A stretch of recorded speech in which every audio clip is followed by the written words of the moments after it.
ഇല്ല, കരയുന്നില്ല ഞാൻ. എന്റെ വേണുവേട്ടൻ പറഞ്ഞ കരയില്ല ഞാൻ. എന്തൊരു ജീവിത വേണുവേട്ട ഇത്. ഇനി ഒരിക്കൽ കൂടി ഈ പടിയിറങ്ങിയ പിന്നീട് ഒരിക്കലും എനിക്ക് തിരിച്ചു കയറാൻ ആവില്ലെന്ന് ഒരിക്കൽ അമ്മ പറഞ്ഞു. പക്ഷെ ഒന്നെനിക്കറിയാം, ഇനി വേണുവേട്ടനെ വിട്ട് ഈ പടിയിറങ്ങിയ പിന്നെ അംബിക ജീവനോടുണ്ടാവില്ല. അതുറപ്പ്.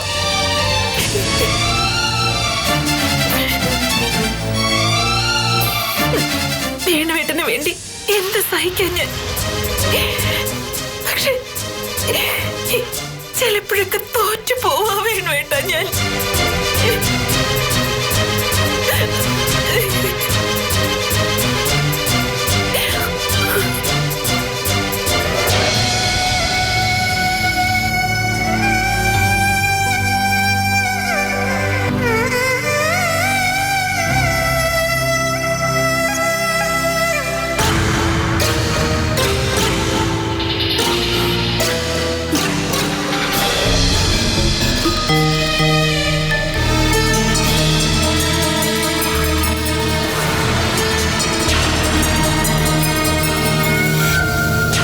മനസ്സ,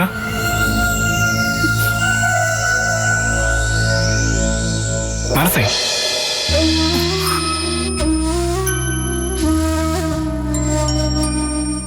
എന്താ ഇതൊക്കെ? എന്നിട്ട് ഞാൻ കുറച്ചു നേരം നമ്മുടെ കുഞ്ഞിനൊപ്പം ഇങ്ങനെ കിടന്നോട്ട് സിദ്ധു.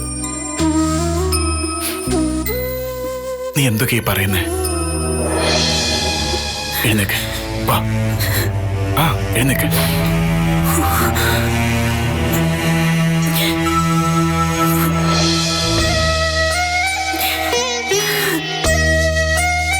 എന്താ മനസ്സ് ഇതൊക്കെ? എനിക്ക് വയ്യ. എനിക്കിനി ഇങ്ങനെ ജീവിക്കാൻ വയ്യ സിദ്ധു. എന്തിനാ ഇങ്ങനെ ഒരു ജന്മം?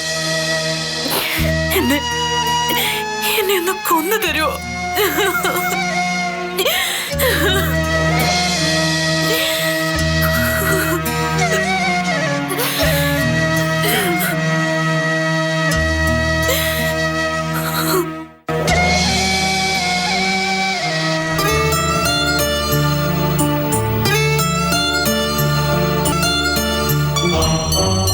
ഹരി,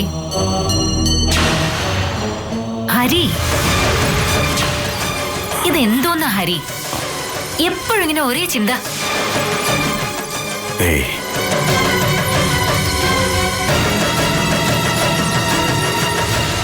ഞാൻ കുറച്ചാള് ലീവ് എടുത്താലെന്ന് ആലോചിക്കുക.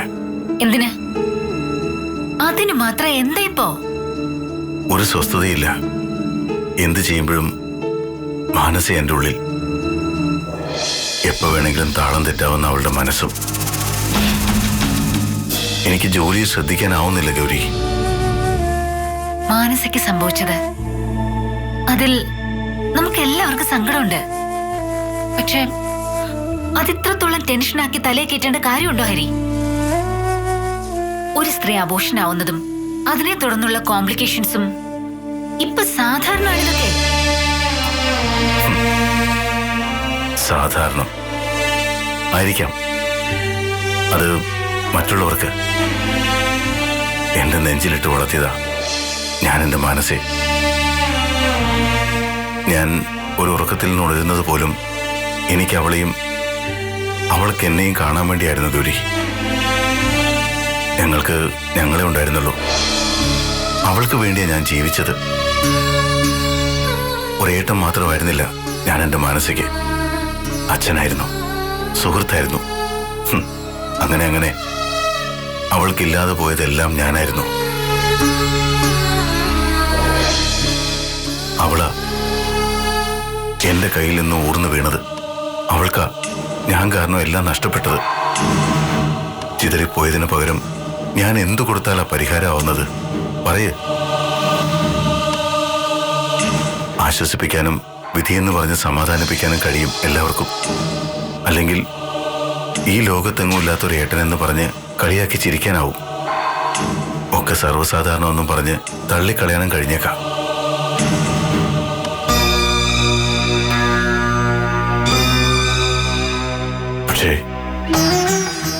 പക്ഷേ ഗൗരി, തനിച്ചിരിക്കുമ്പോ ഒന്ന് കണ്ണടയ്ക്കുമ്പോ എന്റെ കൺമുമ്പിൽ ഇപ്പോഴും ചോരയിൽ കിടന്ന് പിടയ്ക്കുന്ന എന്റെ കുട്ടിയുടെ മുഖം, നെഞ്ചിനെ കീറി മുറിക്കുന്ന അവളുടെ നിലവിളിയ. പറ, ഞാൻ എന്താ ചെയ്യണ്ടേ? ഞാൻ എങ്ങനെ ആശ്വസിക്കണ്ടേ? പറഞ്ഞതാ.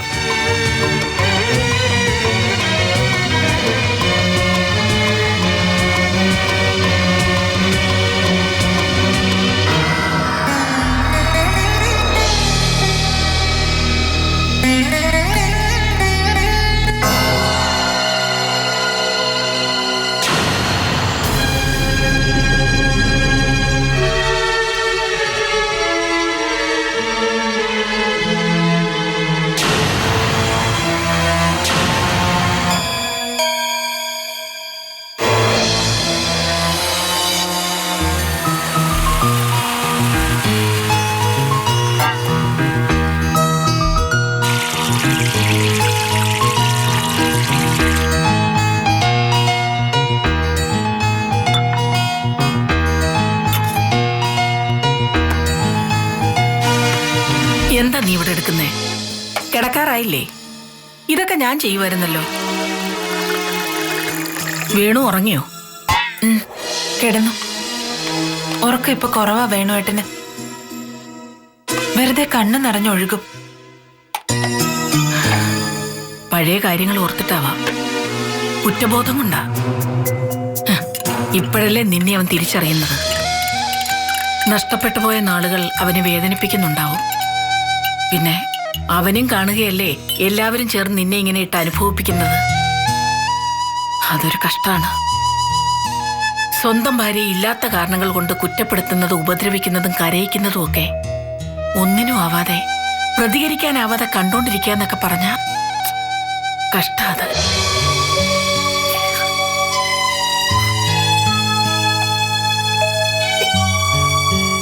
പിടിച്ചു നിൽക്കണം. നീ തോറ്റുപോകരുത്. നീ തോറ്റുകൊടുത്താൽ നഷ്ടപ്പെടുന്നത് എന്റെ മകന്റെ ജീവനും ജീവിതവുമാണ് മോളെ. നീ ചെല്ല, അവൻ നോക്കിയിരിപ്പുണ്ടാവും. ഇതാർക്കാ? വേണു പാല് കുടിച്ചില്ലേ? ഗീതുവിനാ. എത്ര പറഞ്ഞാലും നിന്റെ തലേ കയറില്ലേ? നീ എന്താ അവളുടെ ജോലിക്കാരിയാണോ? താഴേക്ക് ഇറങ്ങി വന്നു എന്ന് വെച്ചേ അവളുടെ ദിവ്യ ഗർഭമൊന്നും ഊർന്നു വീഴില്ല. അവളുടെ തള്ള വരുമ്പോ തുള്ളിച്ചാടി പോകുന്നതാണല്ലോ. അവളുടെ വയറ്റിൽ കിടക്കുന്ന കുഞ്ഞിനോട് നമ്മൾ എന്തിനാ അമ്മയെ വാശി കാണിക്കുന്നത്? ഇതാ കുഞ്ഞിന് വേണ്ടിയാണെന്ന് കരുതിയാ മതിയല്ലോ. അമ്പേ, ഇങ്ങതാ ഞാൻ കൊടുത്തോളാം. നീ പോയി കിടന്നു.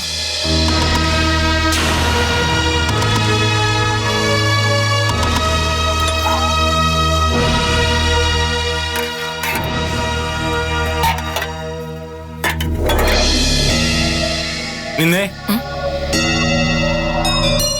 എന്താ ഇതും കൊണ്ട് എവിടേക്കാ? നിങ്ങളുടെ ഗീതുമോക്ക്. എന്താ ഇതെന്ന് കണ്ടൂടെ? കണ്ടു. പാല്. ഇതിൽ എന്തോന്നാ ഇട്ടിരിക്കുന്നതെന്നാ ചോദ്യം. പ്രാന്ത് പറയാ നിങ്ങൾ പോയേ. നിൽക്കടിയോടെ. നീ എന്തോ എന്നെ പറ്റി കരുതിയിരിക്കുന്നത്? ഞാൻ വെറും പൊട്ടനാണെന്നോ? സ്വയം തിരിച്ചറിവുണ്ടാകുന്നത് നല്ലതാ. ആ, ഇവിടെ അടുക്കളയിലുണ്ടായിരുന്നോ? എങ്കി നന്നായി. ഇപ്പൊ എനിക്ക് ഉറപ്പായടി സാവിത്രി, തീർച്ചയായും ഇതിൽ വിഷമുണ്ട്. എന്റെ ഗീതുമോളെ ഇല്ലാതാക്കാനുള്ള ശ്രമമാ. അത് നിന്നെ കൊണ്ടങ്ങ് ജയിക്കുക. പറയടി, നീ ഇതിലെന്താ ചേർത്തതെന്ന്? നിങ്ങൾ എന്തായി പറയുന്നത്? മിണ്ടരുത് നീ. കുടിക്കടി. നിങ്ങൾ എന്താ കുടിക്കാനാ പറഞ്ഞേ? നീ മരിച്ചിട്ട് മതി എന്തും. എനിക്കെന്റെ ഗീതുമോളുടെ ജീവൻ വലുതാ. കുടിക്കാനാ പറഞ്ഞേ? നിങ്ങൾ എന്തായി കാണിക്കുന്നത്? ഗീതുവിനെ ഇല്ലാണ്ടാക്കിയിട്ട് ഇവിടെ ആർക്കാ നേട്ടം? ഇവൾക്കാ നേട്ടം. കുടിക്കാൻ പറഞ്ഞിട്ട് എന്താ കുടിക്കാത്തത്? ഇവക്കറിയാം ഇതിനകത്ത് വിഷമുണ്ടെന്ന്. അങ്ങനെ നീ ഒരു മിടുക്കി ആവണ്ട അമ്പിയേ. കുടിച്ചില്ലെങ്കിൽ നീ അങ്ങ് കുളിച്ചോ. നീ കലക്കിയ വിഷത്തിൽ നീ തന്നെ അങ്ങ് കുളിച്ചോ.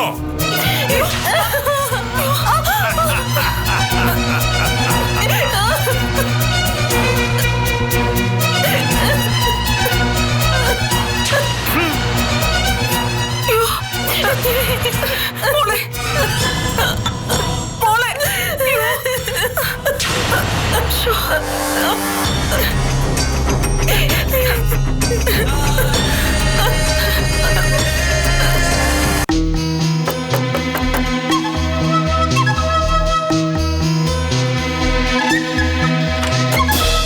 ആ എടുത്തി വാ.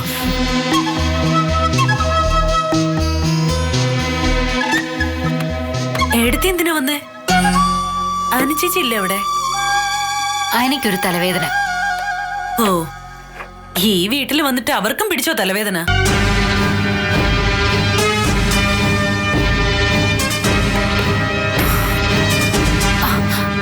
അത് കഴിക്കും മനസ്സേ. ഞാൻ കഴിച്ചോളാം. എടുത്തി പൊയ്ക്കോ.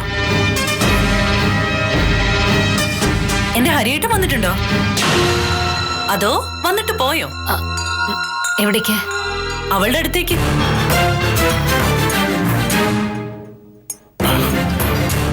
മനസ്സാ, നീ ഒന്ന് ചുമ്മാതിരുന്നേ. എടുത്തി പൊക്കോളൂ. നിക്ക്. ഇതും കൊണ്ടുപോയിക്കോ. ഇവിടം വരെ കയറി കൊണ്ടുവന്നതല്ലേ, മുഷിയുണ്ട.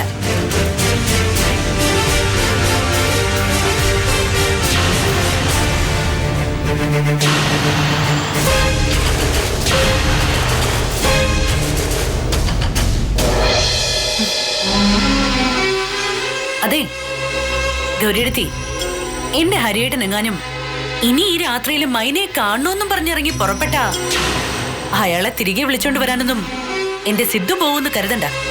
അതിനുവേണ്ടി ഗൗരിയെടുത്തി ഇങ്ങോട്ടുള്ള പടി കയറി വരണ്ട. വേഗം ചെല്ല്. ചിലപ്പോ ആളൊഴിഞ്ഞ് തക്കം നോക്കി അങ്ങനെ പോയി കാണും. ഇവൾക്കുള്ള മറുപടി ഞാൻ പറയണോ അതോ നീ പറയോ സിദ്ധു?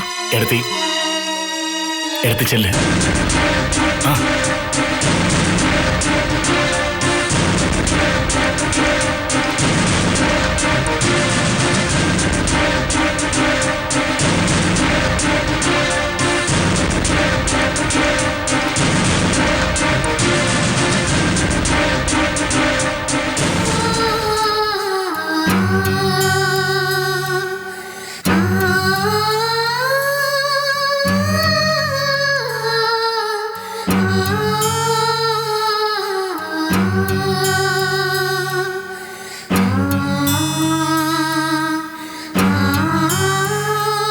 ഹരി,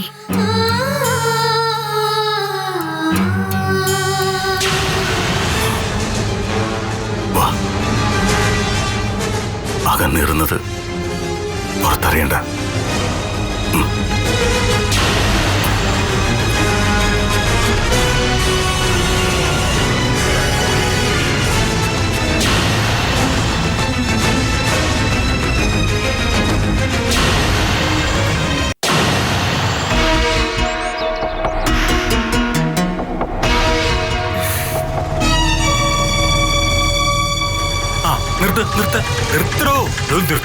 നിർത്താൻ. സാറേ കാശ്. ഓ, നിന്റെ കാശും കൊണ്ട് ഞാൻ പറന്നു പോകത്തൊന്നുമില്ല. എത്രയാ? മീറ്റർ കാണണമെങ്കിൽ തന്നാ മതി.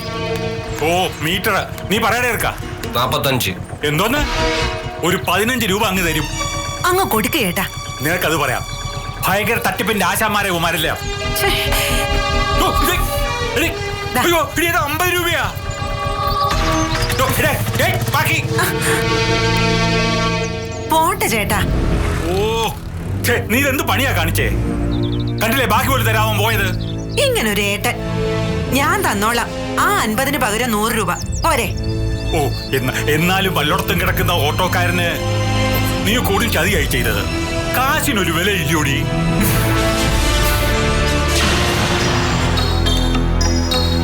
നിനക്കെന്തോ ആവാലോ. നിന്റെ കൈ പൂത്ത കാശുണ്ട്. അതുപോലാണോ ഞാൻ? വേണു ഇരിപ്പിലായതോടെ കുടുംബത്തിലെ ചെലവ് മുഴുവൻ ഞാൻ നോക്കണമെന്നാ. അതിന് പുറമെ ഒടുങ്ങാനായിട്ടൊരു സാമ്പത്തിക ബാന്യവും. ഇപ്പൊ തന്നെ നമ്മുടെ ബിസിനസ്സിനായി കാശ് ഒപ്പിക്കാൻ ഞാൻ നെട്ടോട്ട് ഓടുക. അല്ല, കാര്യങ്ങളൊക്കെ നിനക്കും അറിയാമല്ലോ. ഏട്ടൻ എന്നാ ഇങ്ങനെ കഷ്ടപ്പാട് പറയാത്തെ? നീ കളിയാക്കൊന്നും വേണ്ട. ശരിക്കും ഞാൻ പെട്ടി കിടക്കുക സീതാലക്ഷ്മി. ഉള്ളതാ, വേണുവിന്റെ അക്കൗണ്ടിൽ പണമുണ്ട്. എന്നാ അതിൽ നിന്ന് ഇത്തിരി എടുക്കാമെന്ന് വെച്ചാൽ തള്ള ആ പെണ്ണും സമ്മതിക്കുകയല്ലെന്നേ. അരവിന്ദാക്ഷൻ അങ്ങനെ തോറ്റു കൊടുക്കും എന്നാരും കരുതണ്ട. അല്ല, നീ എന്തിനാ എന്നോട് ഇങ്ങോട്ട് വരാൻ പറഞ്ഞത്? എന്നെ വീട്ടിലോട്ട് വരാമായിരുന്നല്ലോ. അങ്ങനെ ആയിരുന്നെങ്കിൽ വെറുതെ ആ ഓട്ടോയുടെ കാശ് പോവില്ലായിരുന്നു. ഒരു കാര്യമില്ലാതെ ഏട്ടനോട് ഞാൻ ഇങ്ങോട്ട് വരാൻ പറയൂ? കാര്യമുണ്ട് ഏട്ടാ.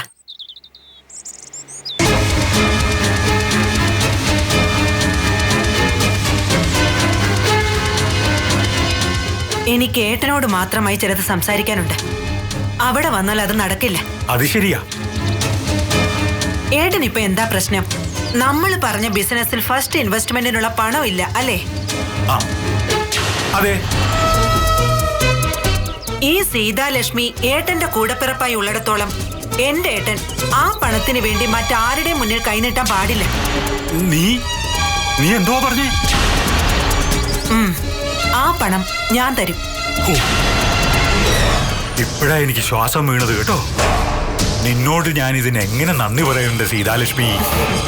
നന്ദി പറയാനും മാത്രം ഞാൻ തരുന്ന പണം സഹായമോ ഔദാര്യമോ ഒന്നും അല്ല ഏട്ടാ. ഏട്ടൻ അവകാശപ്പെട്ടത് തന്നെയാ. അതേത് വകയില്? വേണുവിന് ഞാൻ എന്നായാലും എന്റെ മകൾക്കുള്ള സ്ത്രീധനം കൊടുക്കണം. ആ വകയിൽ നിന്നും കുറച്ച് ആദ്യമേ അങ്ങ് തരുന്നു കൂട്ടിയാ മതി. എന്റെ മോളെ വേണു കല്യാണം കഴിച്ചാ പിന്നെ എന്റെ എല്ലാ സ്വത്തുക്കളും ഏട്ടനും കൂടി അവകാശപ്പെട്ടതില്ലേ? അതേലോ, അതങ്ങനാണല്ലോ. പക്ഷേ വേണുവിന്റെ കുഞ്ഞിനെയും വയറ്റിലിട്ടോണ്ട് എന്റെ ഗീതമോൾ അവിടെ കഴിയാൻ തുടങ്ങിയിട്ട് നാളെ കുറേയായി. ദിവസങ്ങളും മാസങ്ങളും ഓടി ഓടി അങ്ങ് പോവുക.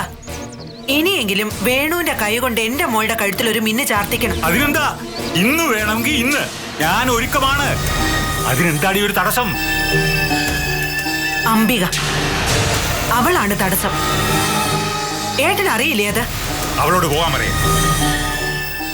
അങ്ങനെ പറഞ്ഞാലൊന്നും അവള് പോവില്ലേ ഏട്ടാ. അംബിക വെറുതെ അങ്ങ് കയറി വന്നതല്ല ആ കുടുംബത്തിലേക്ക്. അതെ, അവള് വെറുതെ കയറി വന്നത് തന്നെയാ. ഈ നിമിഷം വരെ ഞാൻ അങ്ങനെ കണ്ടിട്ടുള്ളൂ ആ ശവത്തിനെ. കണ്ടടം നിറങ്ങി നടന്നു ഒരുത്തി, അത്രേ ഉള്ളൂ. എന്റെ കുടുംബത്തിലോ എന്റെ മകന്റെ കാര്യത്തിലോ ഒരു അവകാശവും വെച്ചു കൊടുത്തിട്ടില്ല അവൾക്ക്. അബദ്ധത്തിൽ വേണു അവളുടെ കഴുത്തിൽ ഒരു താലി കെട്ടിയിട്ടുണ്ടാവും. അതങ്ങ് വലിച്ചു പറിച്ച് എറിയും ഞാൻ. അപ്പോ ഏട്ടത്തിയോ? അത് പിന്നെ സാവിത്രി അല്ലല്ലോ, ഞാനല്ലേ കുടുംബത്തിലെ കാര്യങ്ങൾ തീരുമാനിക്കുന്നത്. ആ തീരുമാനം നടക്കില്ല. ഏട്ടത്തി ഉള്ളിടത്തോളം അംബിക ആർക്കും ഒന്നും ചെയ്യാനാവില്ല. അംബിക ആ വീട്ടിൽ നിന്ന് ഇറങ്ങി പോവില്ല. അതാ ഞാൻ പറഞ്ഞത്. ഞാൻ എന്താ ചെയ്യേണ്ടത്? നീ അത് പറ. നിന്നോളം വലുതല്ല എനിക്കാരും.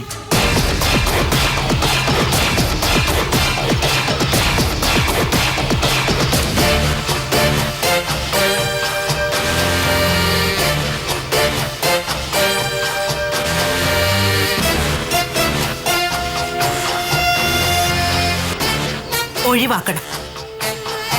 ഇരു ചെവി അറിയാതെ അംബിക എന്ന കരടിനെ അവിടെ നിന്ന് ഒഴിവാക്കണം, എന്നേക്കുമായി.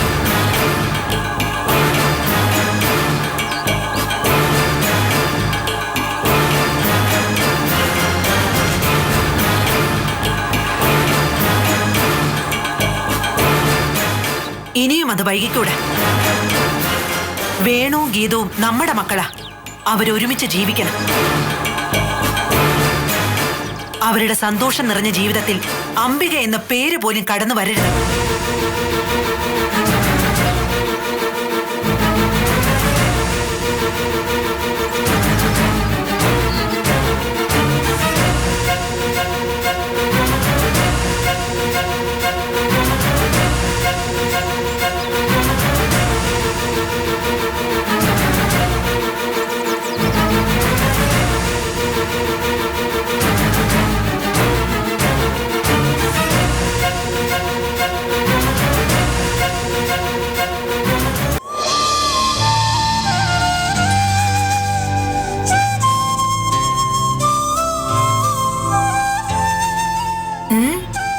എന്താ നോക്കണേ? ചിരിക്കണ്ട. ഇനി തനി അങ്ങ് കഴിക്ക്. വേണുവേട്ടന് പറ്റും. ശ്രമിക്ക്. ദാ. കഴിക്ക് വേണുവേട്ടാ.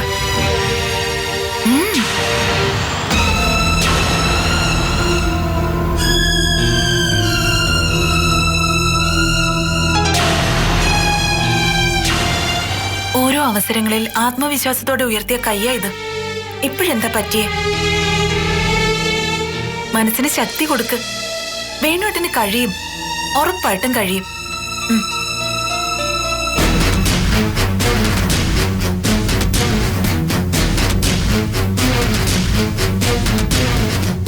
വേണ്ട. വേണുവേട്ടൻ ഇന്ന് ഒരു വറ്റ സ്വന്തമായി വാരി കഴിക്കാതെ ഞാനൊരു തുള്ളി വെള്ളം പോലും കഴിക്കില്ല. ഇന്നല്ല, ഇനി ഒരിക്കലും കഴിക്കില്ല. അംബികയുടെ വാശി അറിയാലോ. ഇഷ്ടം പോലെ ചെയ്തോ.